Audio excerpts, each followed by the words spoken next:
꼭 한 30년 전 지금은 제가 열심히 연애하던 때였습니다.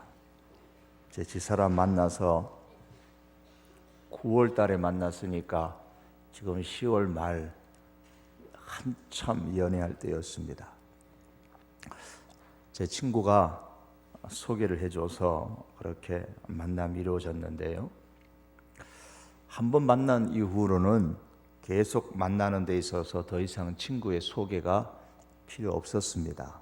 그 이후로는 둘이 만나는데 저와 제 집사람이 지불해야 할 노력과 인내가 있었습니다.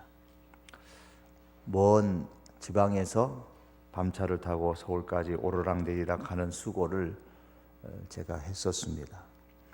지속적인 만남을 위한 그 노력과 그리고 결혼에 대한 책임은 우리 부부가 져야만 했죠. 우리 인생의 어느 한순간에 예수님을 만나서 예수님을 나의 주님이라 나의 구원자라고 고백하게 되는 것은 전적인 하나님의 은혜요 선물입니다. 하지만 예수님에 대한 이런 신앙 고백을 한 이후에 계속해서 나의 주인으로 나의 구원자로 예수님을 믿는 생활을 지속하려면 반드시 내가 지불해야만 하는 대가가 있고 책임이 있는 것입니다. 마태복음을 구조적으로 보면 4장 17절에서 이때부터 하시니라 그랬습니다. 이 말씀은 예수님께서 공생애의 사역을 시작하셨다라는 것을 알려줍니다. 예수님께서 공생애의 사역을 하면서 말씀을 강론하시고 또한 기적을 행하시고 이 모든 것들을 통해서 목적하신 바는 하나입니다. 제자들을 비롯하여 사람들이 나를 누구라고 하느냐? 예수님을 하나님의 아들이요 그리스도로 고백하게 하는 것이었습니다. 이제 16장에 오면은 너희가 나를 누구라고 하느냐라는 그 질문에 베드로가 고백하기를 주는 그리스도시요 살아계신 하나님의 아들입니다 라고 고백을 하고 다른 제자들도 그와 같은 신앙의 고백을 합니다. 이때에 4장 이제 16장 21절에서 이때로부터 예수 그리스도께서 나타내시니 그랬습니다. 이제 공생의 사역의 핵심인 예수님 자신의 죽음과 부활을 가르치기 시작했다라는 말씀입니다. 언제부터? 이때로부터. 이때가 언제냐면 신앙의 고백을 했을 때입니다. 제자들이 예수님을 신앙 고백했을 때에, 예수님을 구원자로 고백을 했을 때에 이후로부터 이제 너희가 져야 될 십자가가 있다라고 말씀하시는 겁니다. 그것이 본문의 말씀이에요. 너희가 져야 할 십자가가 있다. 왜냐하면 내가 십자가를 질 것이다. 그래서 예수님께서 오늘 본문에서 처음으로 예수님 자신의 고난과 죽음과 그리고 부활에 대해서 예고를 해 주시고 있습니다. 예수님께서 누구로부터 고난과 죽음을 당할 것인가? 이것에 대한 대답이 21절에 나옵니다. 예수 그리스도께서 자기가 예루살렘에 올라가 장로들과 대제사장들과 서기관들에게 많은 고난을 받고 죽임을 당한다 그랬습니다. 여기에 나오는 이 사람들은 모두가 이스라엘의 정치적 종교적 지도계층에 속한 사람들입니다. 당시 이스라엘을 대표하는 사람들이 예수님의 대적이 되어져서 예수님을 고난과 죽음으로 이끄는데 앞장설 것이라는 말씀입니다. 종교적인 사람이 오히려 예수님의 장애물이 되는 것을 우리가 오늘 본문을 통해서 보게 됩니다. 우리는 오늘날 종교적인 사람이 되지 않아야 함을 이 말씀을 보면서 절실하게 깨닫게 됩니다. 그저 자신의 의에 사로잡혀서 신앙생활하고 교회에 그냥 왔다리 갔다리 하는 그런 종교적인 신앙 수준에 멈추어서는 결코 안 됩니다. 이런 종교적인 사람은 자신을 망칠 뿐만 아니라 교회를 망치게 됩니다. 여기서 우리는 십자가를 질 수 없는 첫 번째 부류의 사람들을 보게 되는데, 단지 종교적인 사람은 그들의 성경적 지식과 신앙의 연륜과 상관없이 십자가를 질 수가 없는 사람입니다. 십자가를 질 수 없는 또 한 부류의 사람을 보게 되는데, 그것은 바로 베드로와 같은 사람입니다. 예수님께서 자신의 고난과 죽음과 부활에 대해서 말씀하셨을 때에 22절에 보시면은 베드로는 예수님을 붙들고 항변하면서 주여 그리 마옵소서, 주께 이 일이 미치지 않을 것이라고 그렇게 예수님이 십자가 지는 것을 반대했습니다. 베드로는 자기 나름대로 순수한 사랑과 열정에서 나왔던 말입니다. 하지만 베드로는 몰랐습니다. 하나님의 뜻을 알지 못하는 그 순수한 사랑과 열정이 오히려 예수님의 일을 망칠 수 있다는 것을 몰랐습니다. 예수님은 베드로의 이 말에 대해서 23절에 보시면 사단아 물러가라, 너는 나를 넘어지게 하는 자라, 내가 하나님의 일을 생각하지 아니하고 도리어 사람의 일을 생각한다고 했습니다. 예수님을 향하여 너는 나를 넘어지게 하는 자라고 했습니다. 왜요? 내가 하나님의 일을 생각하지 아니하고 도리어 사람의 일을 생각하기 때문이라고 했습니다. 여기서 넘어지게 한다라는 말은 걸림돌이 된다라는 뜻입니다. 따라서 예수님의 말씀에 의하면은 하나님의 일을 생각하지 아니하고 사람의 일을 생각하는 사람은 예수님을 넘어지게 하는 사람, 예수님의 앞길에 걸림돌이 되는 사람이라는 말씀이죠. 자신의 의도와는 상관없이 사단의 쓰임을 받는 사람이 될 수 있다는 겁니다. 바로 이렇게 하나님의 일보다는 사람의 일을 생각하는 사람, 그 사람은 비록 예수님에 대한 어떤 순수한 사랑과 열정이 있다고 할지라도 십자가를 질 수 없는 사람입니다. 왜냐하면 단지 사람의 일을 먼저 생각하면서 예수님을 믿으려고 하는 사람이기 때문입니다. 사람의 일을 먼저 생각하는 사람은 항상 사람의 기준에서 생각합니다. 사람의 입장에서 하나님의 일을 생각합니다. 사람의 정으로 하나님의 일을 처리하려고 합니다. 어떤 이런 사람은 십자가를 져야 하는 고난의 현장에 직면하게 되면 베드로처럼 십자가를 버리고 도망가게 될 것입니다. 물론 베드로는 후에 변했고 또한 변했기에 십자가를 기꺼이 지는 사람이 될 수 있었습니다. 여러분, 열정이 있으십니까? 열정을 갖는 것은 귀한 일입니다만은, 그러나 열정의 사람이라고 할지라도 하나님의 일보다 사람의 일을 먼저 생각할 수 있다는 것을 알아야 됩니다. 이런 사람은 십자가를 질 수가 없습니다. 오히려 십자가를 지는데 그 열정이 장애물이 될 수 있다는 것을 알아야 됩니다. 그럼 어떤 사람이 십자가를 질 수 있는 사람일까요? 오늘 24절에 예수님께서 답변해 주시기를 누구든지 나를 따라오려거든 자기를 부인하고 자기 십자가를 지고 나를 따를 것이니라. 이 말씀에 의하면 예수님을 따르는 사람이 되려면 자기를 부인하고 자기 십자가를 지고 따를 것이라고 했습니다. 예수님을 하나님의 아들이요 구원자로 고백한 제자들을 향하여서 그러면 너희가 나를 구원자라고 그렇게 고백을 하고 내가 하나님의 아들인 것을 너희가 신앙 고백을 한다면 이제는 너희가 나를 따르라고 말씀합니다. 나를 따르는데 내 십자가를 지고 너희의 십자가를 지고 자기의 십자가를 지고 따르라고 말씀합니다. 여기서 십자가를 질 수 있는 전제 조건이 나옵니다. 즉 자기를 부인하는 사람, 자기를 부인하고 십자가를 지고 예수님을 따르라고 말씀하십니다. 우리가 먼저 여기서 자기를 부인한다라는 말을 생각하기 이전에 십자가를 진다라는 말이 무슨 의미인가를 먼저 생각하는 것이 필요합니다. 새누리당 대표인 김무성 국회의원이 요즘 한참 뜨거운 이슈인 공무원 연금 개혁안과 관련해서 이런 말을 했습니다. 다음 선거에서 새누리당이 손해보더라도 미래 세대 행복을 위해 십자가를 져야 한다라는 말을 했습니다. 이 자리가 공무원 연금 개혁안에 대해서 말할 수 있는 자리는 아니죠. 제가 눈이 번쩍 뜬 것은 십자가를 져야 한다는 말 때문입니다. 그분이 십자가를 진다라는 말을 한 것처럼 오늘날 교회 밖에서도 이 십자가를 진다라는 말을 참 많이 사용하고 있습니다. 아마도 그의 의도는 틀림없이 어떤 일을 하는 데 있어서 고난이 있더라도 감당해야 한다는 뜻으로 말했을 것으로 봅니다. 사실 오늘날 이런 의미로 십자가를 진다는 말을 많이 사용을 하고 있습니다. 그럼 예수님께서 신앙 고백하는 제자들을 향하여서 또한 이 말씀을 읽는 우리들을 향하여서 십자가를 져라고 말씀하셨을 때에 그 표현의 진짜 의미가 무엇일까요? 어떤 분이 크고 작은 십자가를 다양하게 많이 만들어 놓고 사람들에게 말했습니다. 여러분, 이 중에 어떤 십자가든지 마음에 드는 것을 하나만 가지고 가십시오.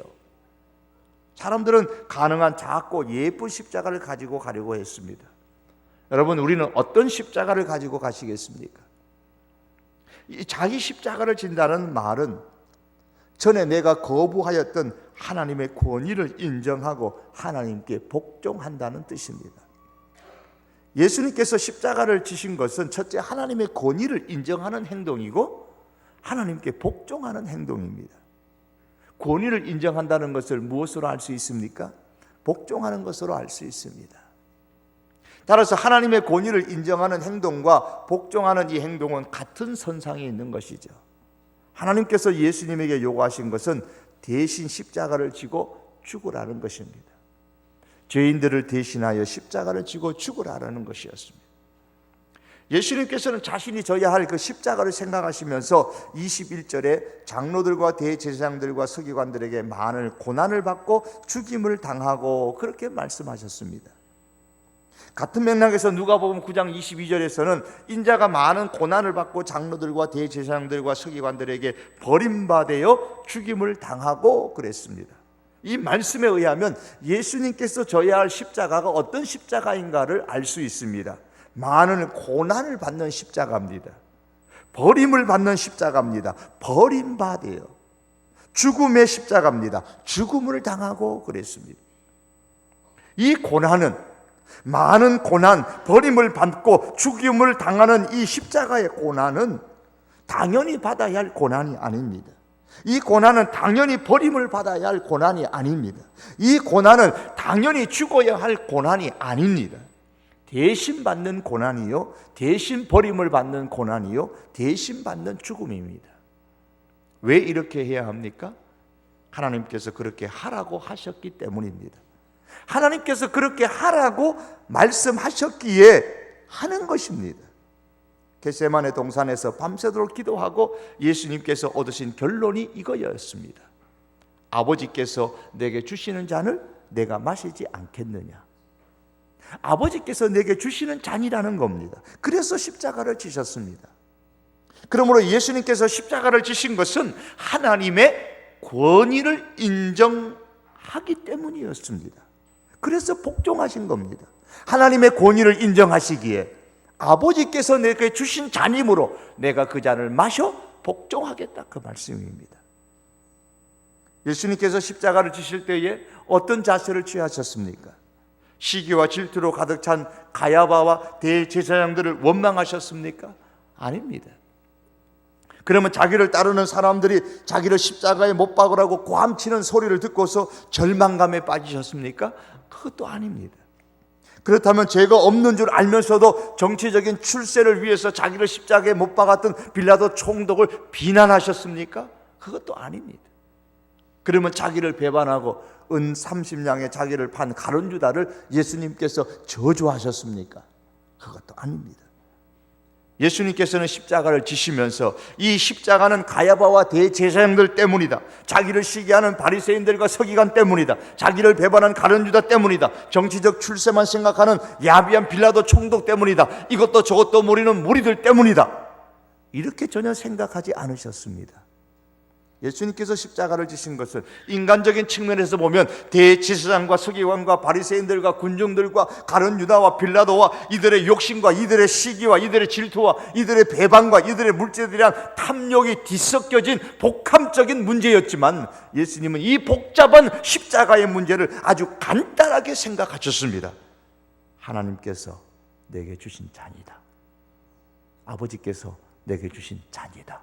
예수님은 십자가를 그렇게 생각하셨습니다. 빌라도 때문에, 가룟유다 때문에, 대제사장, 서기관, 바리새인들, 많은 유대 사람들 때문에 당하는 십자가가 아니라는 겁니다. 아버지께서 내게 주시는 십자가라고 예수님은 생각하셨습니다. 오늘날 우리가 십자가를 져야 할 이유 역시 이것입니다. 하나님께서 지라고 하셨기 때문에 그렇게 말씀하신 하나님의 권위를 인정하고 그 권위에 복종하는 겁니다. 그래서 우리가 십자가를 지는 거예요. 져야 하는 이유도 그것입니다. 사랑하는 성도 여러분, 하나님께서 우리에게 내게 지라고 하신 십자가가 무엇입니까? 그 십자가는 지는 것입니다. 이 십자가를 진다는 것은 하나님의 권위를 내가 인정한다는 것이요, 내가 하나님께 복종한다는 의미입니다. 반대로 말하면 내가 그 십자가를 거부한다는 것은 하나님의 권위를 인정하지 않는 것이고 하나님께 복종하지 않겠다는 것입니다. 우리가 하나님 앞에 어떤 말을 하든 십자가를 지지 않겠다고 그렇게 우리가 고백하고 십자가를 지지 않는 행동을 한다면 그것은 하나님의 권위를 인정하지 않는 증거입니다. 여러분, 요즘 내가 인정해야 할 하나님의 권위와 복종의 말씀이 무엇입니까? 그것을 따르는 것이 바로 내가 져야 할 십자가인 겁니다. 본문과 같은 내용인 누가복음 9장 23절의 말씀 보면 날마다 제 십자가를 지고 나를 따를 것이니라 그렇게 말씀했습니다. 십자가는 한 번 지고 말 것이 아닙니다. 하루만이 아니라 날마다 일평생 주님 앞에 갈 때까지 십자가를 지고 따르라고 하셨습니다. 져야 할 십자가가 무겁습니까? 져야 할 십자가가 무섭습니까? 힘이 듭니까? 고통스럽습니까? 그럼에도 하나님께서 지라고 하신 것이기 때문에 날마다 그 하나님의 권위를 인정하고 복종할 수 있기를 바랍니다. 그럼 누가 십자가를 질 수 있을까요? 자기를 부정하는 사람만이 십자가를 지고 예수님을 따를 수가 있습니다. 누구든지 나를 따라오려거든 자기를 부인하고 자기 십자가를 지라고 했습니다. 십자가를 지고 예수님을 따르는 사람은 먼저 자기를 부인하는 사람입니다. 예수님께서는 자기 십자가를 지고 나를 따르라고 말씀하시면서 나를 위해서 어떤 큰 일에 봉사하라, 충성해라 그렇게 말씀하지 아니하시고 자기를 먼저 부인하라고 하셨습니다. 지난 한국 역사 가운데 보면 국가의 독립을 위해서 목숨을 대가로 지불한 사람들이 있었습니다. 지난 70년대, 80년대에는 독재에 항거하면서 민주화를 고무하기 위해 자신의 몸에 기름을 붓고 불태운 청년들도 있었습니다. 적어도 그들은 그렇게 생각하고 그렇게 죽었습니다. 그들은 대한민국의 민주화를 위해서 자신의 목숨을 대가로 지불한 사람들입니다. 또 어떤 사람은 자신의 결백을 증명하기 위해서 스스로 목숨을 대가로 지불하기도 했습니다. 어떤 관점에서 볼 때에 이들의 죽음을 귀하게 볼 수도 있을 겁니다. 그러나 진정으로 하나님께서 귀하게 보시는 사람은 그런 사람이 아니라 자기 십자가를 지고 예수님을 따르기 위해서 자기를 부인하는 사람입니다. 내 십자가를 지고 예수님을 따르는 이 신앙생활은 먼저 자기를 부인하는 것에서부터 시작해야 한다고 우리 주님께서 말씀하고 있습니다.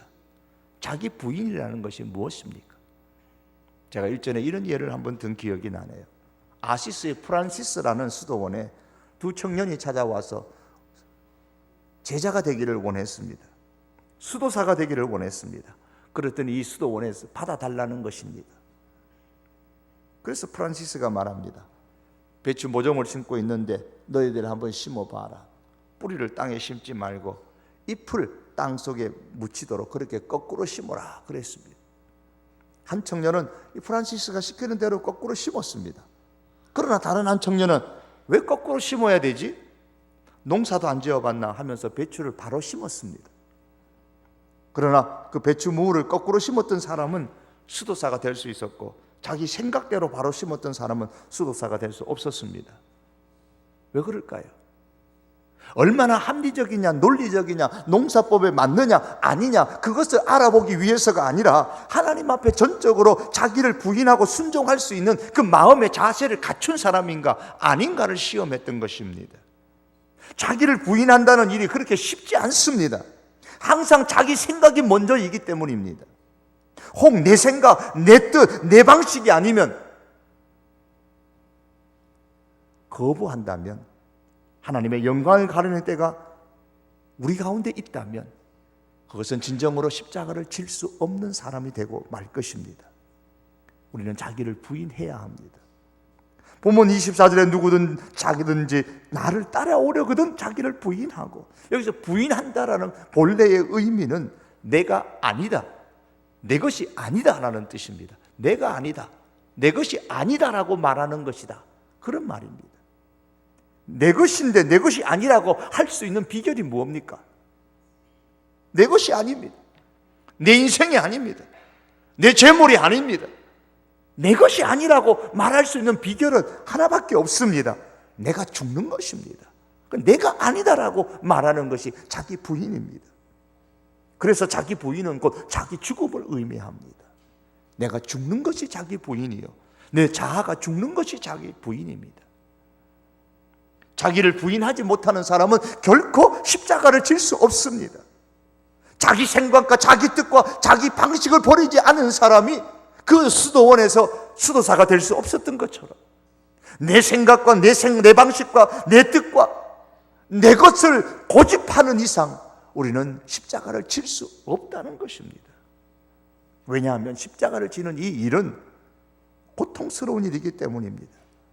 예수님께서 십자가를 지실 때에 고통을 당하신 것처럼 이 세상에서 우리가 져야 하는 이 십자가는 우리를 몸을 피곤하게 만들기도 합니다. 때로는 내가 즐길 수 있는 시간을 빼앗아 가버리기도 합니다.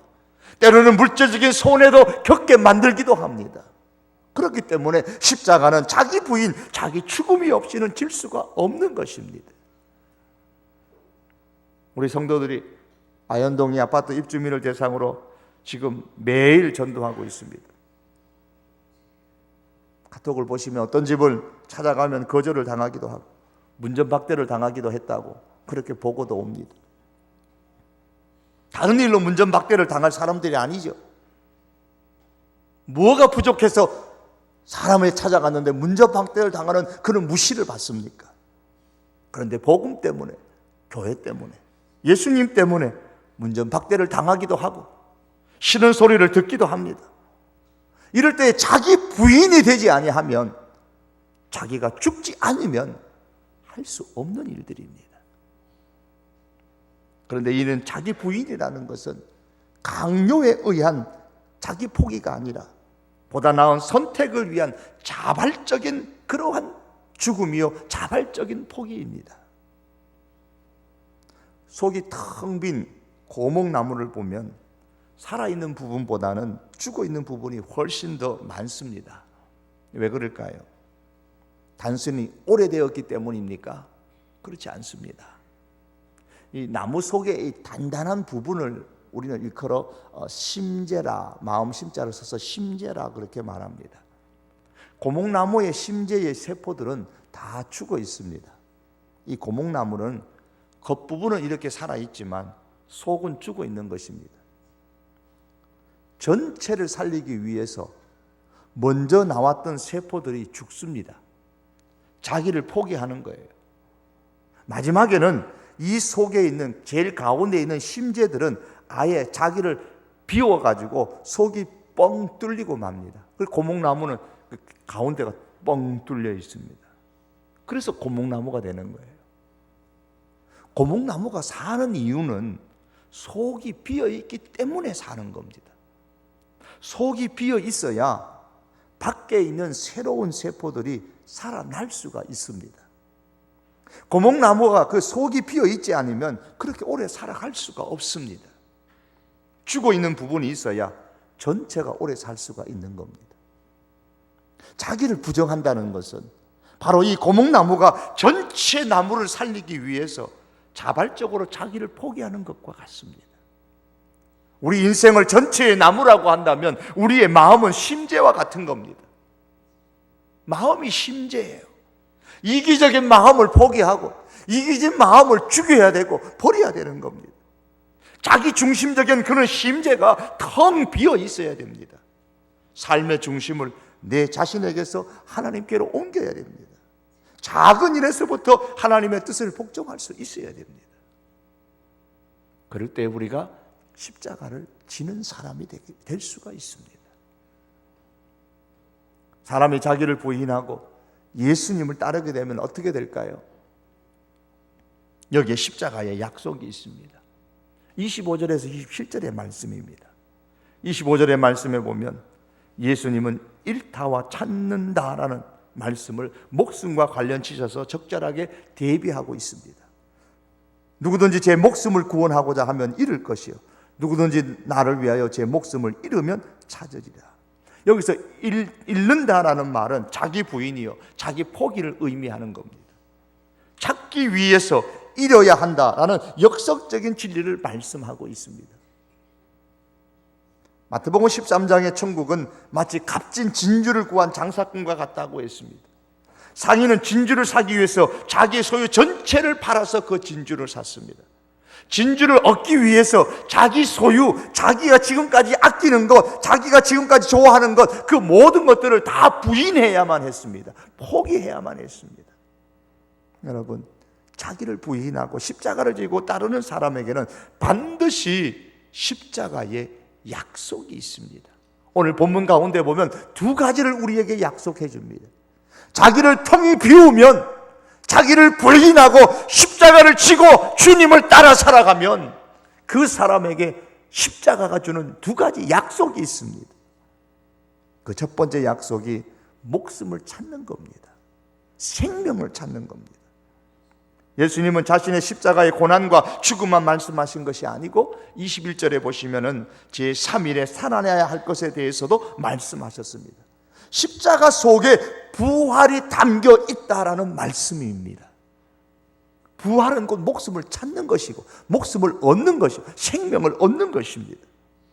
그래서 25절에 누구든지 나를 위하여 제 목숨을 잃으면 찾으리라 그랬습니다. 잃으면 찾는다.